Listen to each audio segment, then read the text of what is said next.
Hello, everyone, and welcome. In this recording, I'm going to be speaking about this upcoming partial lunar eclipse taking place in the sign of Pisces on the 17th or 18th of September, depending on where you are on the planet. Now, this eclipse, or better said, this full moon phenomenon, is going to be quite intense, especially from a psycho-emotional slash spiritual perspective. It is going to feel very, very karmic. For some people, more fated than for others. Um, and it is really, really going to be a game changer, but maybe not directly as you would expect a usual big astrological event in, for example, in an earth sign or fixed signs, because when the fixity breaks, something really, really changes the energy. Well, the change is immediate. In this eclipse, however, it might be very, very subtle. What is going to be very obvious, visible, out there, regardless if we are talking about this collectively or our own personal journeys, the emotion or something that triggers a very strong feeling, or it might trigger the unconscious very, big time, in a big way.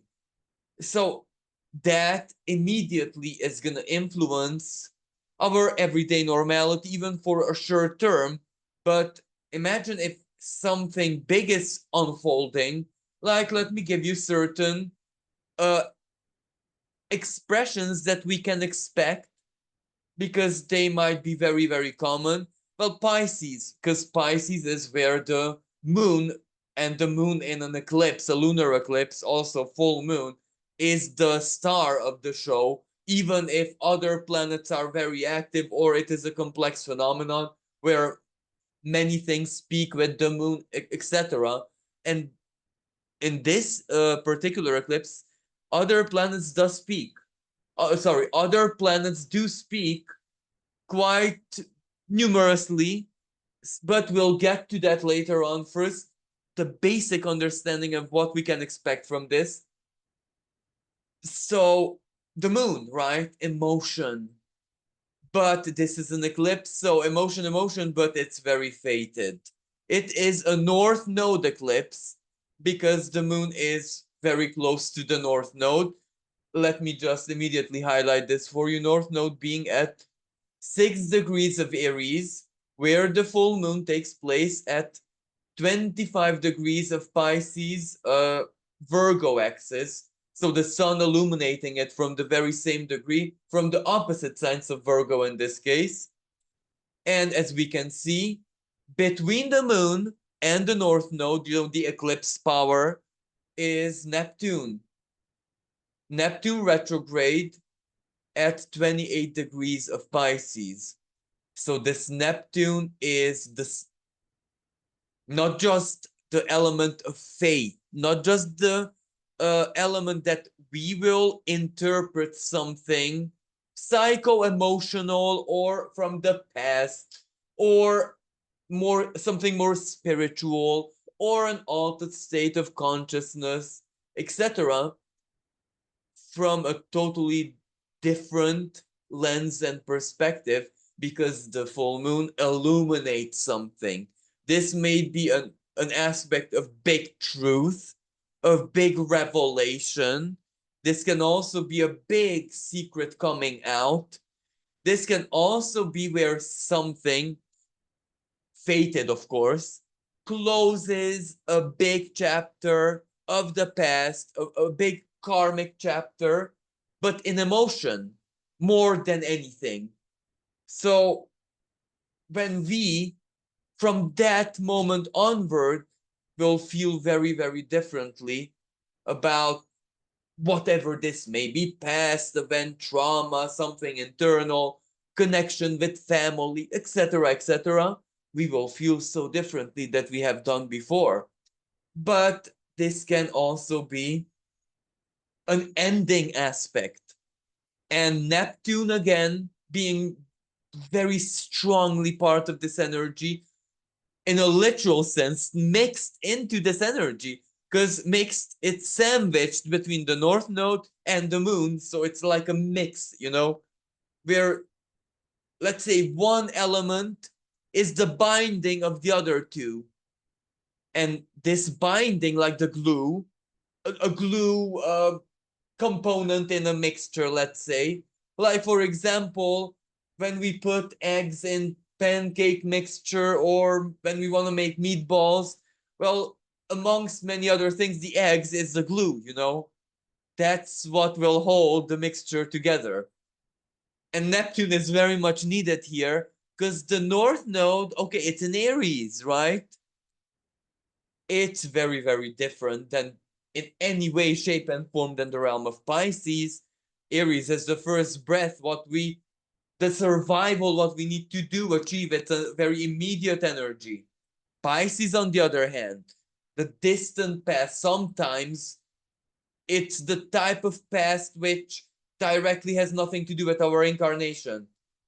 Let me give you an example. The life of my great great grandfather. Okay, family and past, whatever, but you get what I mean. What do I directly? Nothing. Indirectly, maybe everything. Have to do with whatever happened in his lifetime. This is just an example, because Pisces is the distant past. It is the history. It is how we feel about it collectively, even when some feelings, again, I have to say, did not come together in our incarnation. The best example for this is the ethnical things. Ethnic minority, how they feel generations from generation towards another. You get what I mean. These judgments and feelings that are being passed, and not just in a bad sense like judgment, that's one expression, but for example, innate love for something. For example, Latin people have an innate love for the sun and summer and fiesta, everything like that has to do with the Leo type of energy, if you know what I mean. Nordic people have a more like innate love or attraction for more creative, constructive type of uh, activities or whatever. You get what I mean. So this is what I'm talking about. Some emotion we just inherit. It is simply passed down, because Pisces is also the collective emotion and the collective unconscious. So collective, let's say, traumas or unresolved feelings are actually the realm of Pisces. And this plays out on the world stage ever since Saturn entered here. So obviously, so non-symbolically. And I'm not just speaking about the obvious example in the Middle East. This goes on almost in every continent in its own unique way, shape, and form. In some parts, is extremely ugly, violent, where the wound, the old wound, is just as bad, you know? In other parts, it's more like a game of, I don't know, hypocrisy, or a big court battle where the violence is really more like philosophical and Piscean like, but it plays out the same way. For in each case, whatever happens is deadly significant, because it will lead to a collective resolution of emotion, or either forgiveness, or making the wound 10 million times worse, making the trauma 10 times bigger. Regardless, but then you see the North Node here. Whatever happens, we pass it down. Pass it down to our children, or even if this is not the case, pass it down to our future self to resolve in another karmic cycle. And because in 18 years, the nodes of the moon will be in the same position, different juice, but the same triggers, let's say. So I think from all that I have said, we can see how it is very karmic and how the emotion or the feeling of it or the realization of it is the key part. And whatever that emotion will do, because you can imagine for some people it might be instant. We cannot forget again that the North Node is in Aries. Many times that's instant. Now I take action. For other people, we might have to sit with the emotion, almost like the Four of Cups tarot card, where the character sits um, at the tree, where he contemplates, he concocts the emotion within himself. He distills it. That is a form of alchemy. So that whatever the end result of that contemplation, or how we integrate the emotion, truth, revelation, shock, etc., what this eclipse brings, that might be a big game changer in the future. And this reflects actually the nature of the energy, like full moon, right? Endings, culmination, termination, maybe harvest, but even a harvest, even a completion is where something reached its final stage of stability. But the North Node in Aries is the progressive energy, an ending, culmination, termination, truth, whatever, but this is needed for our future progress. So again, because of the nature of the energies, this eclipse can represent very powerful healing moment, even if the healing is not all that a walk in the park. It might be difficult, it might feel like a crisis. Neptune, Pisces, moon and Neptune combination, tears, cry, but it can be release. It can be a Neptune in the third decan, slightly anoretic Neptune, and even with the moon in third decan of Pisces, uh, dissolving. Third decan of Pisces is the scorpionic uh, part of this sign. The ruler of Scorpio is Pluto, or ancient ruler Mars. Mars, if we speak about Mars, he is in the fellow water sign Cancer. So very much about family past, community, your emotional security, both individually and collectively. And Mars in Cancer, even collectively, literally means that. How safe people feel in their environment, except community. So, but Pluto back for the last time, the final anoretic degree of Capricorn. This immediately means that Scorpionic decan, the ruler, for all the sextile, both with Neptune and the moon. So very transformative, very much about life is never going to be the same again after, due to either fate or emotion or truth or revelation. And this might be true both individually and collectively. But ending, okay, we get that. It doesn't matter how hard it may be.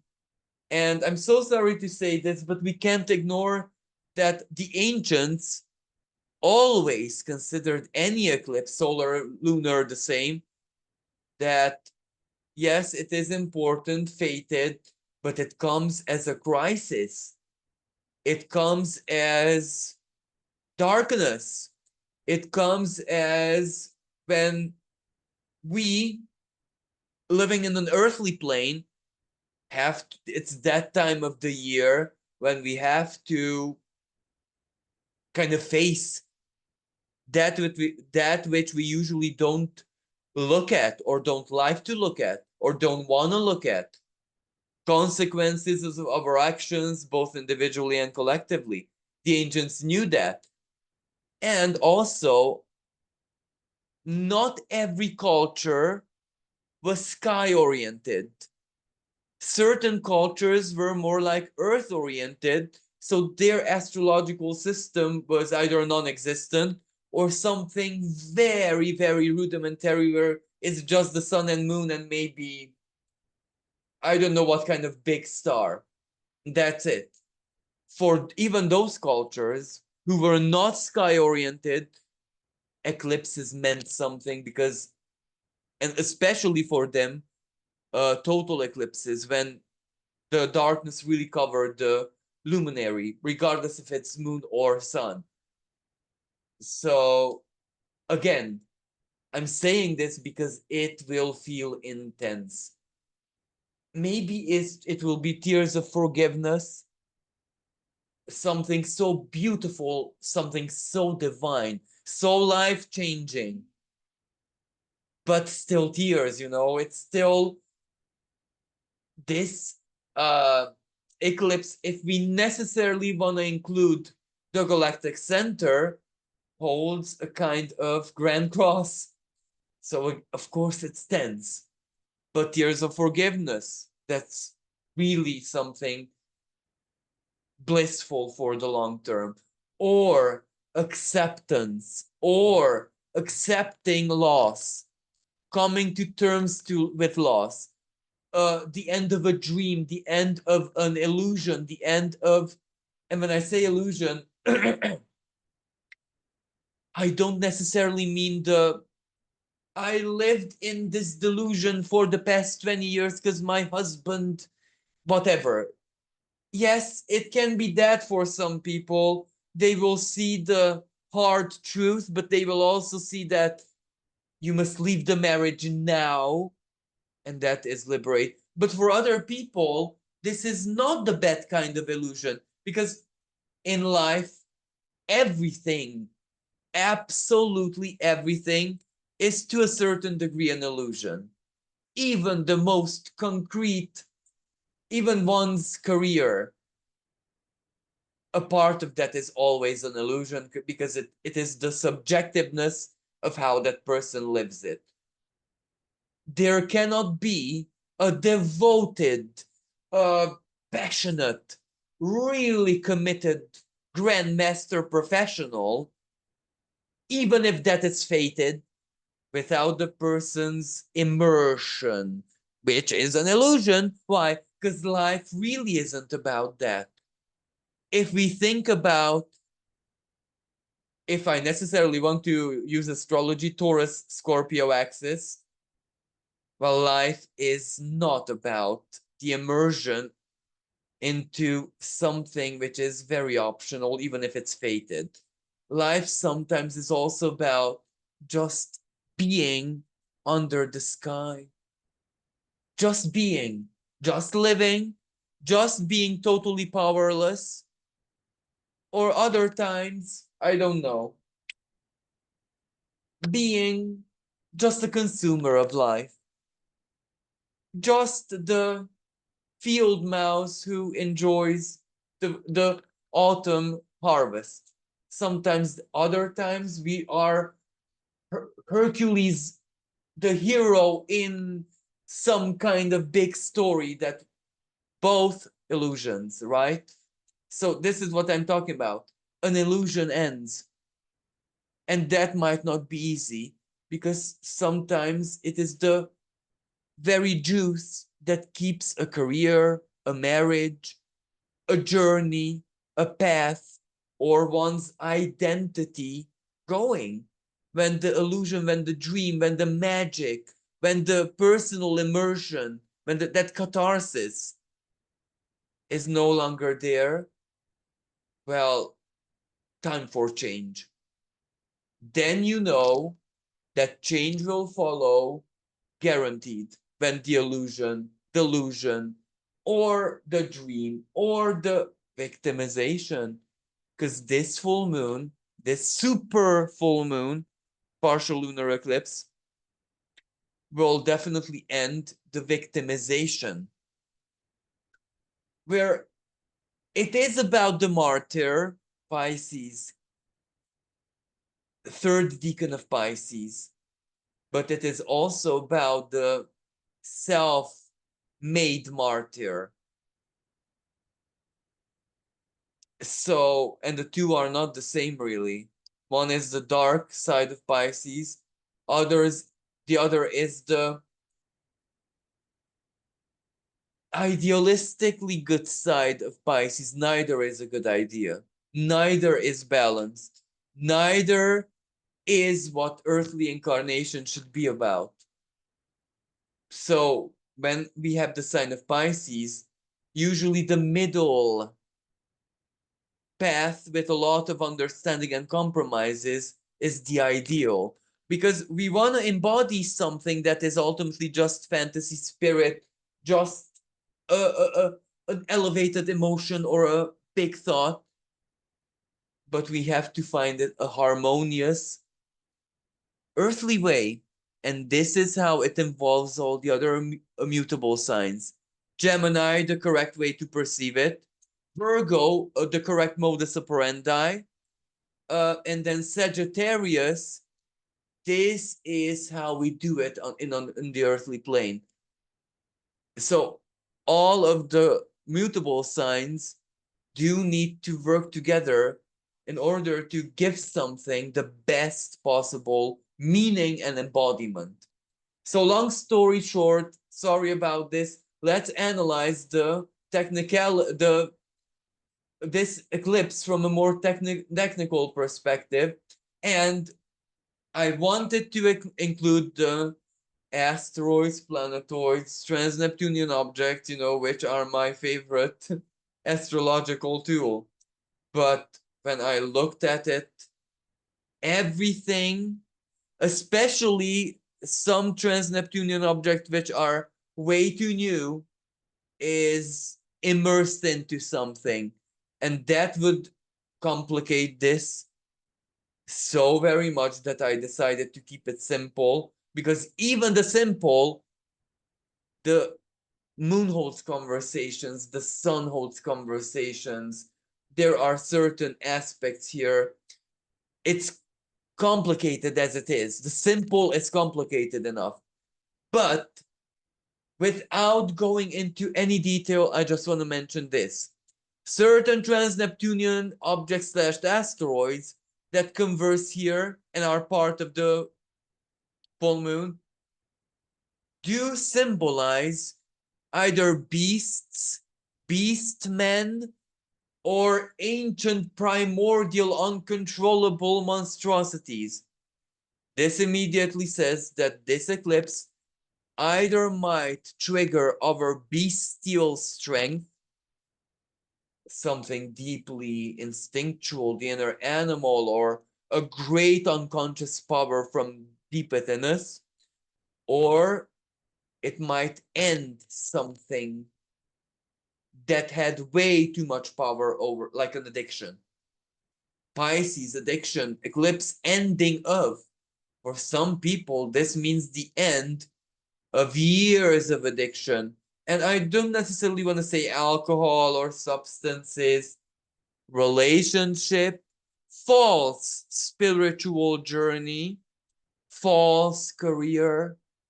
That's like an addiction. Pleasing something, someone. Sometimes we don't just please people. Sometimes we please archons and we don't know it. We have no idea. Anyway, this really ends something, either something toxic, Pluto, an erratic degree of Capricorn, something that had more power over us than we could even imagine. But when I say it gives us the choice to end it, but big time, it will, I don't think that this will just, like many eclipses, on the other hand, just do this in our place. Usually eclipses give us that big kick, where ready or not, If you haven't done your homework, well, I'm pushing you. Not this time. If we don't choose it, we better evolve gills because we will stay underwater for a long time. Neptune, right? Moon, water, flood, literally as well. So anything that has to do with sea, underwater, deep sea, toxicity, pollution, or volcanic activity, sea quake, something happens under this, or and certain revelation discoveries, right? Archaeological Neptune and Neptune Pisces, right? Combination with Pluto speaking directly to Neptune and the sextile, very tight. History changes forever. Something is discovered. Pluto in Capricorn, the fossil or something deep within the earth or substance or fossil fuel or whatever. So something happens and this changes the price of oil and fossil fuel. This will create like a fossil crisis, but that which promotes evolution. So something happens in the Middle East, right? Why? Venus, at the time of the eclipse, opposes Chiron. Venus in the sign of Libra. Chiron, the south wound, and we can understand also Chiron in the sign of Aries, that which burns the world now, in the now, immediately. Crisis at the Middle East. Venus says, okay, we understand the war, Aries, but this is the economical, diplomatic repercussions where there's a black hole somewhere, and the black hole will create collapse. Economic collapse, but this is the trickiness of the eclipse, right? Neptune sextile Pluto. Let us very quickly prevent it as soon as it dawns on us that it is inevitable. So yes, there is that side of the energy. So Venus, even though she is not directly mixed into this, she is still, well, okay, if necessarily if we want to take into consideration the quincunx, but I don't want to complicate it, so let's not. Opposing Chiron and Aries, dwarf planet Aries, planetoid Aries, revolution, unexpected rebellion, chaos. Something rises up which overpowers the custom and tradition and how things used to be until now, even economically.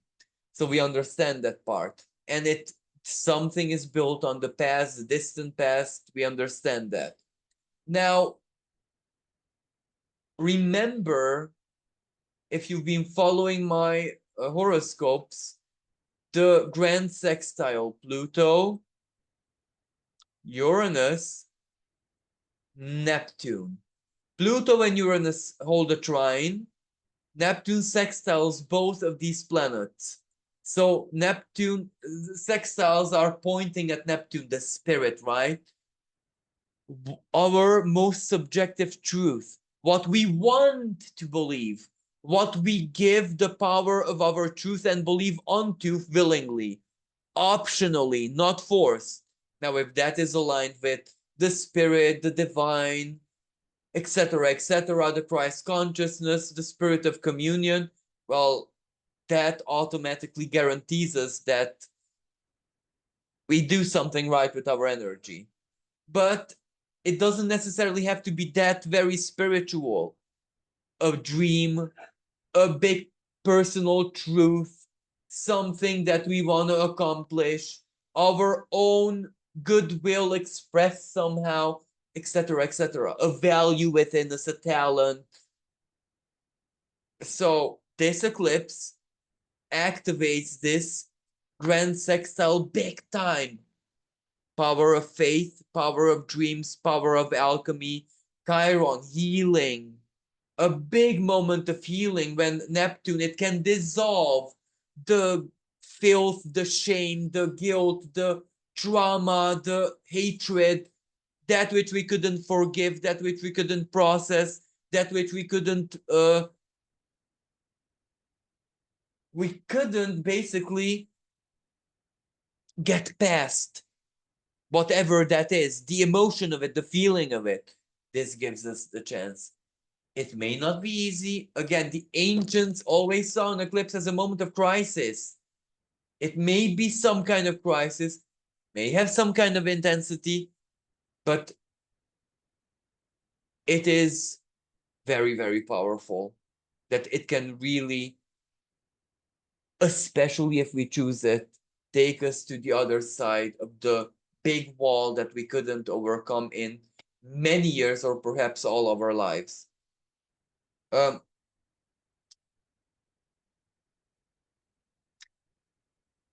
Again, I must highlight the fact that we must also give power to this. Because if we do not manage our own inner philosophical power, well, it can just drown us. It can just push us into a depression, because Pisces is very much about the psyche, the feeling, and off topic first, because this isn't what I wanted to, but I must mention this because it ties in. You will understand it that much. The full moon holds a T-square with Jupiter in Gemini, the mind. So you can see how this is very hard for people who are going through emotional hardship, psychological hardship, mental condition, who are going through depression, who have some kind of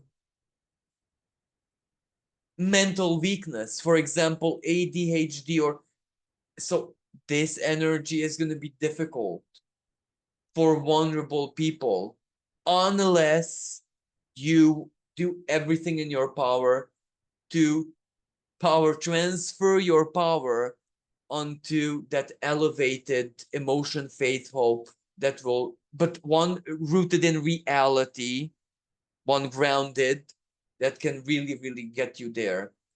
Again, grounding.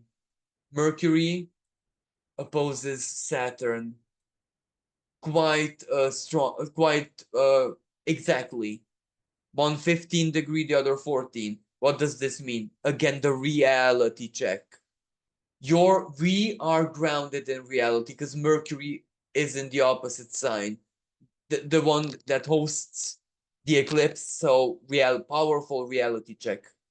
Even if it's hard, we are rooted in some kind of reality. Another reality check aspect. Uranus trines the sun. This is beautiful. Uranus in Taurus. You know your values. You know what's true. You know what is unworthy of you. You know what you deserve, basically. So Uranus trining the sun. That truth is not going anywhere, which means that Uranus sextiles Neptune and the moon. Again, doing something with the truth. And this truth is not all that Piscean. No, no, no. It's Taurian, Uranus and Taurus. Rooted deep in your instinct. What all of your life taught you value-wise. So it's big and very, very, very important. But then again, remember the grand sextile. This is so very alchemical because spiritually, emotionally, this is the moment to singularize. This is the moment to make a big declaration to the divine, to the universe. Look, this is my truth, and this is what I declare that I'm gonna do, or whatever next, or help me with this, or I can no longer tolerate or accept this or that in my life. So put it in the theme of the eclipse. So this is a big, big moment. So there's that. Um, Venus opposing Aries. Okay, this is not directly part of the eclipse, but it's part of the energy. Is very rebellious. So expect the unexpected. Venus in the sign of Libra, she rules it, right? And Venus, before she got here, she was conjunct the South Node and Black Moon Lilith. So she really processed certain lessons.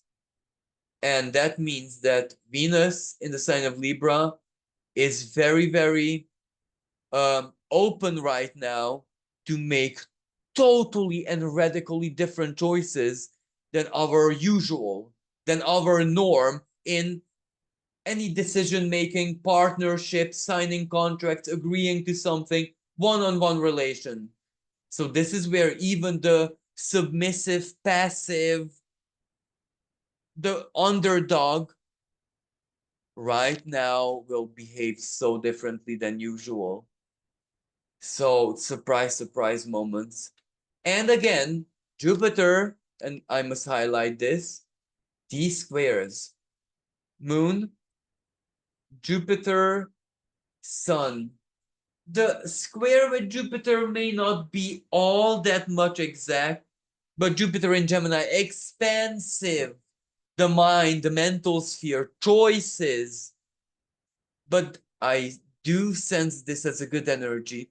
Jupiter in Gemini gave us the chance already, but it's square to Saturn, for us to know either what's right or wrong, or two extremes, two sides of the coin. We've been to both, and now we know what not to do.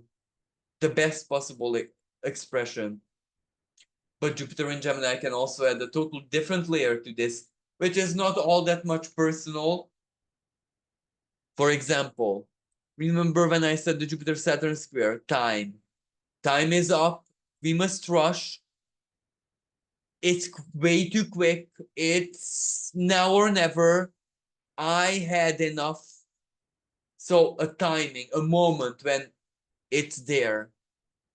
But on the other perspective, Jupiter in Gemini, fairness, correctness, double standards. So again, Jupiter expands this. So the importance of the moment is very much highlighted here. And Jupiter in Gemini, okay, it's emotional, it's soul energy, it's psycho analytical, right? Because we need to go deep within us to see where it comes from, what it is rooted in. But that's also Pluto, right, in Capricorn. So Jupiter and Gemini, we must also process this mentally. And this also affects our decisions, choices in the now and in the short-term future. So again, decision time, choice time, right? It is a big game changer. This T-square with Jupiter just highlights that.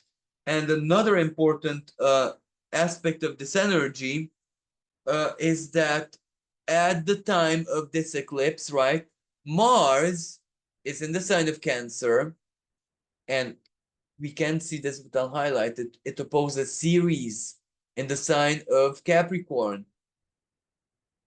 And not just Ceres, other dwarf planets, but Ceres is the most important. What feeds us? And for some people, and in the world stage, it's literal food crisis, right? But let us understand it more philosophically now. What feeds us and what is no longer a food that we can digest? And that is energy. Who should have the power of, like a job? It may feed our mouth, but if it deprives our soul and whatever, you can imagine, it no longer really feeds us. And also Mars in Cancer, where it is that we feel that we belong. This energy might be the big endings where, let me give you an example. My time in a city, neighborhood, country, whatever is done. So this, and the realization that you no longer want to belong, or this can be very subtle, where when when it is a place, the earth, the ground, or whatever that actually calls the soul. Let's say that we had an episode like that either 20 years ago or from 2008, right? Pluto's ingress into Capricorn. And now with this eclipse, it dawns on us that that attraction, that soul calling, maybe soul contract, is over. We are free. It might be a bit of a crisis, because but I don't know where I belong to next. Or Jupiter and Gemini, where I belong to next is going to be of my own personal choosing. North Node in Aries. What does that mean? Sometimes the universe says nothing is destined. Choose something and just go on an adventure on your own. I'll leave you to your own resources and your own devices, because I trust you. You have the maturity and everything you need to just go on an adventure. Stop feeling guilty and go do it. That might come through as a crisis, first of all, because how can I leave my duty, or you know what I mean? So it doesn't have to be bad, but it will be very, very intense. And finally, I want to mention the Sabian symbol, which I find very, very important. A new moon that divides its influence. Now, on first glance, this is so unusual, right? And even I had to read up to what other authors consider this to represent. And it was so actually important because my own impression of it uh, had nothing to do with how other authors see it, and yet it led me to my own for me to favor my own first glance interpretation of it, because I do believe that this Sabian symbol is also expressed in a different way, where people are looking at the crescent of the moon vanishing, so a new moon phenomenon, and this uh, means different things to different people, to the observers. So you can imagine, for some people, this new moon from the crescent of the moon evokes things that they want to get rid of their lives. The new moon phenomenon. It's very good for cutting out, cord cutting, or putting what you don't want into the void, the darkness of the moon, to take it away forever. It leaves the void, an emptiness, but that emptiness is a space we will definitely fill up with the creational energy of the of the new moon. For other people, it means exactly that: new intention, seeding something. So a new moon that divides its influence. But for me personally, this is something else. Um, a new moon is the Sabian symbol, right? It's actually the opposite of the lunar cycle that we are having in physical reality, because that's a full moon. This to me immediately says that it is one of harvest. This was seeded maybe 9 years ago, right? Because that would have been the period of an opposite nodal return. For this eclipse, in the theme of this eclipse. So that would have been 2016, 2016, something like that. So that's on one hand. Maybe that was the moment of the seeding this, and divides its influence. For some who are totally unaware of their own soul and emotion, blah, blah, blah, they may become victims of this eclipse. They're washed away, right? Divides its influence. That may mean it discriminates. For those people who choose to empower it by becoming aware of their own karma, of their own emotion, of their own honesty, truth, etc., For them, it acts like almost like a new moon. It gives you the power. An eclipse is the moment when the divine has full control, when the divine has full saying. For some people, because they live their lives like that, the divine will say something at the time of this eclipse. For some very few people, the only thing the divine will say is do or do that. The North Node is in Aries. For the last months, in a long time, so shouldn't you be dreaming your life anew, big time? And for you to do that, let me end whatever distracts you. So let me end your distraction that takes away your power. May that be a crush, a silly platonic love story, or something that you think it's so pleasant or so cute and nice, but it's actually taking away your big alchemical power. Let me end that for you right now. Let me eclipse that for you. So I think this is where the divine really kicks us onto the right path. But when I say this is a lunar eclipse, right? So this isn't the typical months and weeks. The divine actually kicks us in immediately, emotionally speaking, to the right path, what it is that we need to do emotionally to use, for example, the upcoming Libra eclipse, new moon, South Node new moon eclipse, and all of the big energies of 2025 so that we actually um, start living our adventure and not necessarily be sucked into the collective one. So a big energy. And last but not least, and this is truly the sugar coating and the cherry on top, Venus, sorry, Jupiter and Venus, two benefics. Venus being very powerful in her home sign of Libra. Jupiter not all that much in his exiled sign of Gemini. Um, Trine, right? An air trine. Two benefics trining each other. This is where the truth sets you free, Jupiter, Venus, or there still is friendship and love and care in the world, even if it doesn't come where or how or in the way that you expect it. There is love heals, Chiron, right? Venus opposing Chiron, Jupiter sextiling Chiron.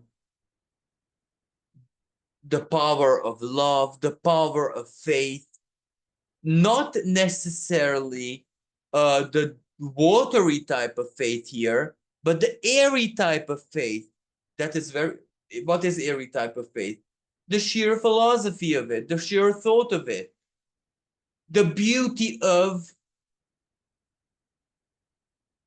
a notion, the beauty of an idea, the beauty of a thought, the beauty of a intellectual creation, or, well, Mercury has to dish out this Jupiterian expression because it is the ruler of Gemini, right? So words, communication, connections, friends, people, generally speaking. So this is really beautiful. Whatever moment of crisis this eclipse might bring, well, there's also something really positive, either the truth or new love, or it definitely brings freedom or something really valuable, but seen from a totally new lens on the table. So even if you might be feeling flooded, drowned, overwhelmed by emotion or tears or the past or something that truly takes away your power. This energy can actually show us, well, it only takes away our power if we allow it. For example, if a toxic partner, toxic sibling, toxic family member takes away our power big time, and we had to, for any reason, allow it until now, maybe what this eclipse does is changes the feeling that we can no longer allow it, and we have to take action now.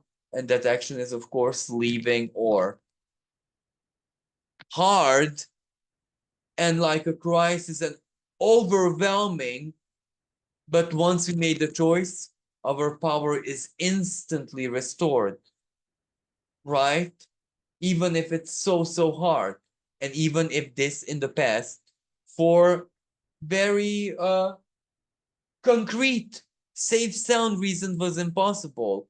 Sometimes the impossible being possible is just a question of emotion, and or just a question of what happens in the unconscious, in the depth of the unconscious, our own personal constellations, where it's not the sky and the planets that done something, it is our inner universe that something shifted and changed in it.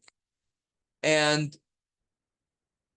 even if this makes us feel powerless in a different way, not in the example that I used earlier, maybe simply a part of our being just doesn't love something.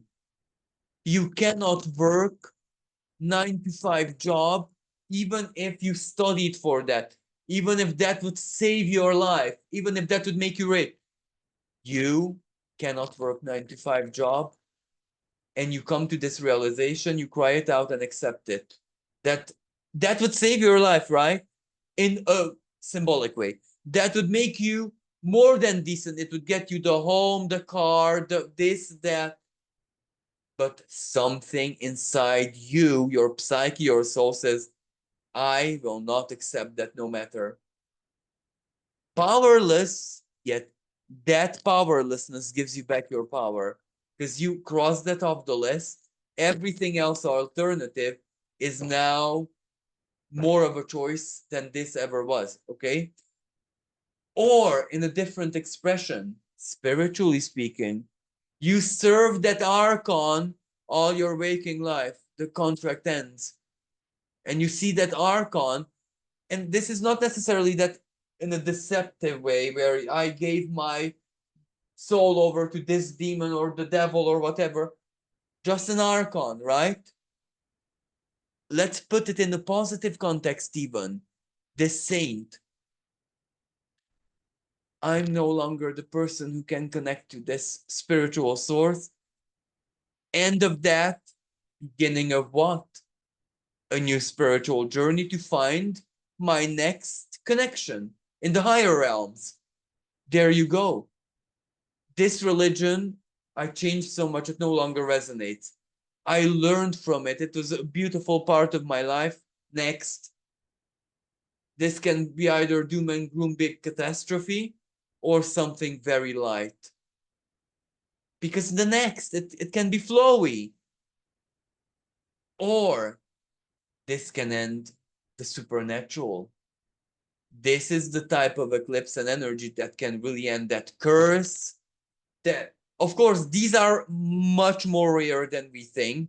Because for most people, the big curse or the big demon or the supernatural entity is just something from their unconscious, which is very powerful. And that's it. But for those people for whom it is real, a real generational something, or an entity, or a curse, or something from past lives going back to even the age of Atlantis, that can end. And it will make you feel so weird, almost like a part of yourself died forever. Who am I? I don't know who I am anymore. And you're an ancient soul. So you never ever had this in your life. Because you being an ancient soul makes you, in most circumstances, immune to who am I. Because you feel it with every fiber of your. You don't need to know classic. Because if you, now it's a full moment for you. You were not prepared for this. And it doesn't have to be doom and gloom. It can be something really fun and beautiful. But it can end big things. So please remember the Sabian symbol. We must give power to what this eclipse has to do for us. Let us empower the truth and the dream that gets us there, but is rooted in reality, is rooted in the permanent reality check that we have been subjected to from 2020 onwards. Let us take the big conclusions of what our relation, with physical reality and our lives has reflected to us these years, and whatever that truth says, let's really, really empower it so this eclipse can set us free in spirit or complete something important for us, or whatever it has to wash away, dissolve like an acid. Let us allow that. Let us just allow fate to work. So thank you, everyone. And again, because this is going to be a not very easy energy psychologically, remember, and Pisces loneliness, you're not alone. You are not alone. There's always someone or something out there, if not a person, a spirit, an animal, a part of nature, an archon, why not even, who is there for you, who can help you, who hears you. You're not alone. So thank you, everyone. I do hope this helped you. Until next time, bye for now.